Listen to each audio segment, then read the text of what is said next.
হ্যাঁ, আমিও ভেঙে পড়ি। আমারও খারাপ লাগে। মাঝে, মাঝে আমারও খুব মন খারাপ হয়, কান্না পায়। কিন্তু আমি হাসিমুখে থাকতে শিখে গেছি। আমার সান্ত্বনা দেওয়ার কেউ নেই। কারণ ভাগ্যটা এতটাও ভালো না। তবুও বলব আমি ভালো আছি। কারণ আজকাল ভালো থাকাটা জরুরি নয়। ভালো আছি বলাটাই সব। কখনো, কখনো মানসিক শান্তি পাওয়ার জায়গাগুলো এত অশান্তি হয়ে ওঠে কাউকে বলা যায় না। মনে হয় অনেকটা দূরে গিয়ে কয়েকটা দিনের জন্য হলেও জীবনটাকে মুক্তি দেওয়া প্রয়োজন। এই ব্যস্ত পরিবেশে আর শ্বাস নেওয়া যাচ্ছে না। মনে হয় যেইখানেই তাকাচ্ছি সবাই আমার জন্য বিরক্ত।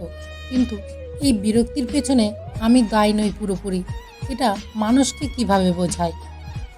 চেনা রাস্তা, চেনা মানুষ যখন ভীষণ অচেনা হয়ে ওঠে, তখন কথা না বাড়িয়ে দূরত্ব বাড়ানোটাই শ্রেয়। এতে সময় এবং সম্মান দুটোই বাঁচে। অবশেষে চুপ হতে শিখলাম, একা থাকা শিখলাম। কেউ গুরুত্ব না দিলে গুরুত্ব পাওয়ার আশাও বাদ দিলাম। কেউ পাশে থাকবে নাকি থাকবে না সেটা আশাও বাদ দিলাম। কারোর কথায় মন খারাপ করাও বাদ দিয়ে দিলাম। অবশেষে জীবন এখন অনেক সুন্দর। পিছনে অনেক মানুষই আমার নামে নিন্দা করে, আবার সামনে এসে তারাই আমার প্রশংসা করে। সেটা বড় কথা নয়। বড় কথা হলো আমি সবটাই জানি।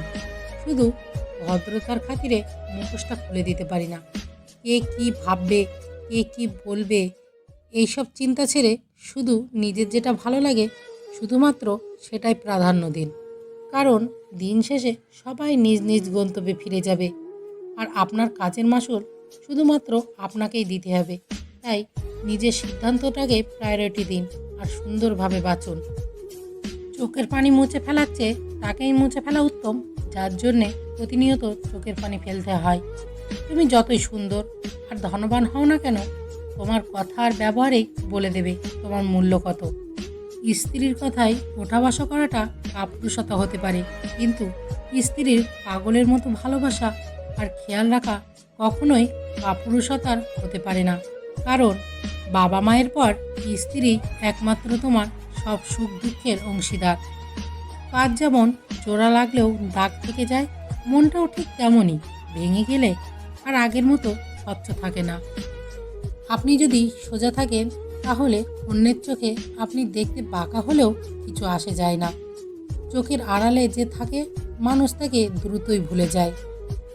আপনাদেরকে অনেক ধন্যবাদ আপনাদের মূল্যবান সময়টা নষ্ট করে আমাদের ভিডিও দেখার জন্য।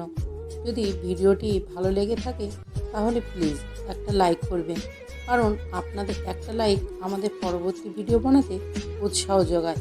ধন্যবাদ।